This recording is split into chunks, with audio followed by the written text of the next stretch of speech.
नमस्कार, HB news में आपका स्वागत है। और आज हम जिन शख्सियत से आपको रूबरू कराने जा रहे हैं वो किसी नाम की मोहताज नहीं है। आज हमारे बीच वरिष्ठ अधिवक्ता श्री कालीचरण शर्मा जी, जो कि दी अलीगढ़ बार एसोसिएशन के अध्यक्ष पद के प्रबल दावेदार हैं, हमारे बीच हैं। सबसे पहले तो मैं स्वागत करना चाहूँगा सर आपका कि एचबी न्यूज़ में आप हमसे मुखातिब हैं। सर मैं एक बात जानना चाहूँगा कि कई एक समस्या है बात, क्योंकि आप पहले भी अध्यक्ष रहे हैं, आपसे कोई चीज़ छुपी नहीं है, एक लंबा अनुभव आपको है, बार का भी है और प्रैक्टिस का भी है। सर मैं ये कहना चाहूँगा कि जिस तरीके से लेडीज़ टॉयलेट की समस्या काफ़ी है, क्योंकि हमारी आधी आबादी 125-150 महिलाएँ अधिवक्ता यहाँ हैं, लेकिन उनके लिए इंतज़ाम ना काफ़ी है। तो सर इन समस्याओं को आप किस तरीके से अध्यक्ष पद पर आप काबिज होती हैं तो पूरा करें। जी, थैंक यू वेरी मच। मैं लेडीज़ की टॉयलेट की समस्या के बारे में मैं ये कहना चाहता हूँ कि बाथरूम के सहारे तो एक टॉयलेट की व्यवस्था है जी, अदरवाइज दूसरी जगह व्यवस्था नहीं है जी। वो व्यवस्था मैं जज साहब से मिल करके जी। 2-3 जगह ऐसी व्यवस्था करानी पड़ेगी जी। कि वो वहाँ लेडीज़ का अलग से टॉयलेट बन जाए। लेकिन यहाँ दो व्यवस्थाएं जज साहब की तरफ से दी गई हैं अभी तो। एक तो गेट के सहारे है जी, एक और है पीछे की साइड में नहीं है कोई व्यवस्था। तो मैं कोशिश करूंगा जज साहब से मिलके कि वो पीछे शहर की तरफ गेट नंबर 5 के आसपास लेडीज़ की कोई व्यवस्था नहीं है। और गेट नंबर 5 जो है वो अधिवक्ताओं के लिए बहुत ही निकलने के एंट्रेंस है, वो 24 घंटे बंद भी रहता है, वो भी खुलना चाहिए। वो गेट नंबर 5 चाहे भले ही छोटा खुले, लेकिन मैं चाहता हूँ कि वो गेट खुले, क्योंकि वहाँ से अधिवक्ताओं को आने जाने में बहुत परेशानी होती है, क्योंकि अदालतों का मुंह गेट नंबर 5 की तरफ ही है। जी जी। इसलिए वहाँ एक टॉयलेट की व्यवस्था और वहीं पर एक गेट खुलवाने की व्यवस्था जज साहब से मिलकर कराई जाएगी। सर मैं एक और खास सवाल आपके सामने रखूँगा कि महिला अधिवक्ता 125-150 हो चुकी है, तो उनकी सीटिंग अरेंजमेंट है सर। सीटिंग अरेंजमेंट के लिए वैसे तो आधी अधिवक्ताओं के लिए तो सीटिंग अरेंजमेंट है जी। बाकी अधिवक्ताओं के लिए एडजस्टमेंट जो सीटें खाली हो रही हैं, जो सीट खाली होंगी उन पर लेडी अधिवक्ताओं को एडजस्ट किया जाएगा जी। और नए चैम्बर की व्यवस्था यदि हुई तो बार के सहयोग से, बार के सभी वरिष्ठ कनिष्ठ और महिला अधिवक्ताओं के सहयोग से मैं उन बार के जो मेंबर्स हैं उनके लिए व्यवस्था कराने की पूरी कोशिश करूँगा। सर एक खास सवाल और आपसे है मेरा कि ये आपने देखा होगा कि ड्रेनेज की समस्या भी यहाँ बनी हुई है। पिछले दिनों आपने देखा होगा कि बातकारियों को भी, अधिवक्ताओं को भी काफ़ी परेशानियों का सामना करना पड़ा। 1-1 फुट पानी यहाँ दीवारी न्यायालय में भरा रहा है। तो सर ये ड्रेनेज की समस्या भी, जो क्योंकि निगम के दायरे में ये चीज़ें आती है, तो क्या मैं इससे पहले निगम का पार्षद रहा हूँ जी, और मैं जानता हूँ कि ये किस तरह से ड्रेनेज की समस्या दूर हो सकती है जी। मैं जज साहब से मिलके और एमएनए से मिलके, मेयर से मिल करके एक ऐसी कमेटी बनाऊंगा कि जिससे ये ड्रेनेज की समस्या आखिर समाप्त क्यों नहीं होती। ये ड्रेनेज की समस्या समाप्त होनी चाहिए। क्या व्यवस्था बन सकती है, कितनी बन सकती है, वो बैठ करके और ये इस समस्या का समाधान किया जाएगा जी। हाँ सर मैं एक बात और जानना चाहूँगा कि आपने देखा होगा कि कई बार देखिए पुलिस और अधिवक्ता का चोली दामन का, अब उसके बावजूद उसके हम ये देख रहे हैं कि पिछले दिनों की कुछ घटनाएं ऐसी हुई हैं जिनमें क्या है कि वो तू डाल में पात जबकि दोनों एक दूसरे के बिना संवैधानिक प्रक्रिया में पूरी नहीं हो सकती जी। तो ये जो तालमेल की जो कम्युनिकेशन गैप है कैसे दूर कराएं? देखिए मैं पहले महामंत्री रहा हूँ, तब भी सामंजस्य स्थापित करके चले थे। कोई भी अधिवक्ता अरेस्ट होने से पहले और उसके खिलाफ एफआईआर होने से पहले एसएसपी और डीएम साहब, एसएसपी साहब और बड़े जज साहब के सामने एक मीटिंग हुई कि भाई जब तक अधिवक्ता के खिलाफ कोई सबूत नहीं है, विदाउट सबूत या बिना जांच के अधिवक्ता के खिलाफ कोई रिपोर्ट नहीं होगी, और रिपोर्ट होगी तो बार के पदाधिकारियों को और जज साहब को और एसएसपी और डीएम को कॉन्फिडेंस में लेकर के उसके खिलाफ रिपोर्ट होगी। वास्तव में यदि उसके खिलाफ कोई आरोप बनता है तब, ऐसा नहीं है कि आप डायरेक्ट लेके उसे रिपोर्ट करें। यानी कहीं ना कहीं आपको बार को, अध्यक्ष को, महामंत्री को और पूरी बार को भरोसे में लेना होगा। बिल्कुल बार को भरोसे में तो लेना पड़ेगा, क्योंकि हमारे नए अधिवक्ता हैं कुछ, उनके पहले तो अध्यक्ष होने के बाद मैं सबसे पहले मीटिंग करूंगा नए अधिवक्ताओं की जी, कि कोई भी ऐसा कार्य न करें जो हमारे सम्मान के खिलाफ हो जी।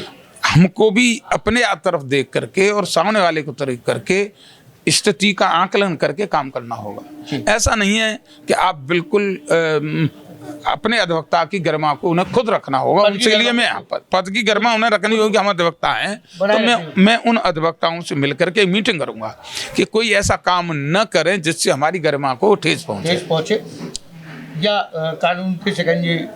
कानून तो अधिवक्ता खूब जानता है जी, वो कभी गलत काम नहीं करता, कभी गलत काम नहीं करेगा अधिवक्ता। अधिवक्ता सबसे ज्यादा कानून का रखवाला है, वो करता भी है, लेकिन कभी कभी किसी से हो जाती है गलती जी, तो उसकी जांच होगी, जांच होने के बाद ही रिपोर्ट होगी। पहले मेरे जमाने में जब मैं महामंत्री था, पहले जमाना दूसरा था, लेकिन ये कभी नहीं हुआ कि साहब लिया और अधिवक्ता को तुरंत गिरफ्तार कर लिया।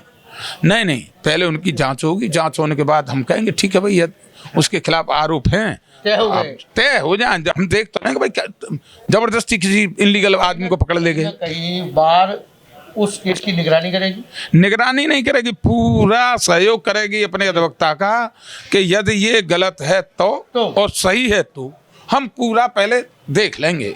जज साहब, एसएसपी, डीएम सब बैठ के देख लें क्या वास्तव में हमारा अधिवक्ता सही है, तो उसके खिलाफ कोई कार्रवाई होने नहीं दी जाएगी। जब तक कि बार के लोग जो है, बार के लोग कौन भी, जब बार के पदाधिकारी और डीएम साहब और एसएसपी जी ये कॉन्फिडेंस में आ जाए कि हाँ साहब ये बात सही है या गलत है। ऐसा नहीं है कि लिया और अधिवक्ता को घर से पकड़ लिया, उसके घर पर दबिश दे दी, खाली मूली दबिश दे दी, ऐसा नहीं है। इतना आसानी से काम नहीं होने दूंगा। सर मैं एक बात और जानना चाहता हूँ कि कई कौन से अभी काम अब होना बाकी है जो आपको लगता है क्योंकि एक लंबा अनुभव है आपके पास है। देखिए, सबसे पहला काम कि यहाँ हमारे रजिस्टर्ड 2-2.5 हजार अधिवक्ता हैं, बादकारी भी आते हैं और उनको पैसे की बहुत प्रॉब्लम होती है जी। मैं चाहता हूँ कि एक एटीएम का एटीएम खुल जाए एक जगह, दीवानी में एटीएम मशीन एक लग जाए कहीं, उसके लिए जज साहब से मिलकर एक कमरा उपलब्ध कराया जाए और एक एटीएम मशीन लगे तो उससे लोग पैसे निकालते रहें, उनको ज़्यादा परेशानी ना हो। वो भागते हैं बैंकों में, नहीं मिलता है तो वो उससे बादकारी भी और अधिवक्ता भी और जज साहब महोदय, जुडिशरी भी इस बात को देख ली। यदि अभी जज साहब को जरूरत पड़ी पैसे की तो वो एटीएम से तुरंत निकलवा लेंगे, बोले 5 मिनट में लाते हैं, लंच में निकलवाते हैं। तो ये होना चाहिए, एक एटीएम की व्यवस्था होनी चाहिए। और क्या कोई ऐसे काम जो आपको लगते हैं कि अगर मैं अध्यक्ष पद पे काबिज होता हूँ तो वो अवश्य करा?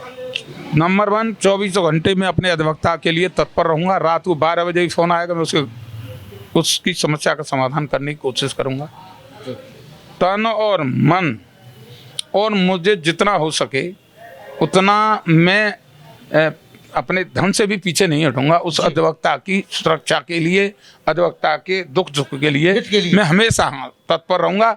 और बार का पैसा तो मुझे खे खाने के बराबर है, मुझे बार के पैसे कोई मतलब नहीं है, मुझे कतई मतलब नहीं है। मैं तो केवल बार के अधिवक्ता के लिए, बार और बेंच का जो अच्छा समन्वय बना रहे, मैं उसके लिए अध्यक्ष बनना चाहता हूँ। एक और सवाल मैं आपसे करूँ, बताइए कि अधिवक्ताओं का कुछ कोच जो है इलाहाबाद बार काउंसिल में रहता है, कोई दुर्घटना हो जाती है वकील के साथ तो क्लेम में काफ़ी परेशानी आती है, तो वहाँ आप क्या? ऐसा है, यहाँ हमारे यहाँ से तो परेशानी आती नहीं है। हम बार एसोसिएशन के जो मेंबर हैं उनको हम मृतक को 5 लाख और जो बीमार होता है उसके लिए 50,000 रुपये देते हैं जी। हमारे यहाँ तो परेशानी किसी को आती नहीं है। अब रहती है बार काउंसिल वाली बात, तो बार काउंसिल के लिए बार मेंबर्स या बार के चेयरमैन, बार के सेक्रेटरी महोदय, उनसे वार्ता करके ये कहा जाएगा कि यदि आप पर सूचना पहुंचती है कि हाँ साहब ये आदमी मृतक हो चुका है, इसका मृत्यु प्रमाण पत्र बन चुका है, तो उसके 5 लाख 10 लाख जो भी पैसा बार काउंसिल से मिलता है वो उसको तत्काल प्रभाव से मिल जाना चाहिए। पीड़ित को मिल जाना चाहिए पैसा। वो आपकी पूरी प्राथमिकता नहीं, मैं बैठ के बात करूंगा साहब। वो कहीं ना कहीं वो कहीं सरवाइव ना करें, इधर उधर ठोकरे ना खाएं। उनकी विधवाएं, मरे हुए की विधवा रह जाती हैं, वो परेशान होती फिरती हैं, वो नहीं। उसका जब मृत्यु प्रमाण पहुंच गया तो बार काउंसिल की फिर ड्यूटी बनती है कि वो उसके चेक भेज दें उसके घर पे, जो फॉर्मेलिटी हैं कि वास्तव में जो अधिवक्ता था नहीं था, उसकी बैक क्या है क्या नहीं है, वो रजिस्टर्ड मेंबर था नहीं था, समिति निगरानी करे। हाँ, उसकी बात के लिए चेयरमैन से और सेक्रेटरी साहब से बात होंगी बार काउंसिल में, और इसके बाद इस समस्या का समाधान होगा कि भाई वो यदि उसका हस्बैंड खत्म हो गया तो उसके बच्चे और उसकी पत्नी ज़्यादा परेशान न हो, उनको आसानी से महीने 2 महीने 4 महीने समय कुछ बीतने के बाद उसे पैसा मिल जाए। वो 10-10 साल तक पैसा ही नहीं मिलता है, उनको पैसा मिलता ही नहीं लोगों को। जी। लोग मर जाते हैं देखते चीखते नहीं मिलता है। नहीं, ये मिलना चाहिए उसे। यदि वो मेंबर है बार काउंसिल का, बार एसोसिएशन का मेंबर है, तो फिर उसको महीने 2 महीने 3 महीने पैसा मिल जाना चाहिए। ये आपकी प्राथमिकता है? ये मेरी प्राथमिकता रहेगी। हम आपको बता दें, बहुत सारे काम अभी होना बाकी है। बहुत सारी समस्याओं को आपने अपने कार्यकाल में दूर भी कराया है। वरिष्ठ अधिवक्ताएँ पिछले 4-5 दशक से ज़्यादा, आप 40 वर्ष की प्रैक्टिस है। 4 दशक की पूरी प्रैक्टिस है, पूरा अनुभव आपके पास है। और साथ ही साथ ये जो काम ATM वाला जो है, ये बातकारियों को भटकना पड़ता है। अगर आप उन्होंने ये भी आश्वासन दिलाया है कि यहाँ इस समस्या को भी अध्यक्ष पद पर काबिज होने के बाद दूर कराएंगे।